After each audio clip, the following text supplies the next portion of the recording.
हाय, good morning सगळ्यांना। आज दिवस दुसरा। गणपती बाप्पा घरात असल्यावर किती छान आणि प्रसन्न वाटतं ना।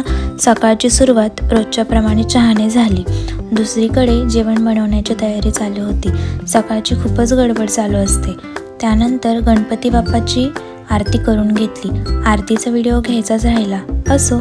त्यानंतर घरातली सर्व कामे आवरून घेतली, कारण मला आज स्पेशल रेसिपी ट्राय करायची होती। त्या अगोदर मला एका हेअरस्टाईलची प्रॅक्टिस करायची होती, ती केली आणि नंतर मी ती स्पेशल रेसिपी करण्यासाठी आली। तर काय असेल ती स्पेशल रेसिपी?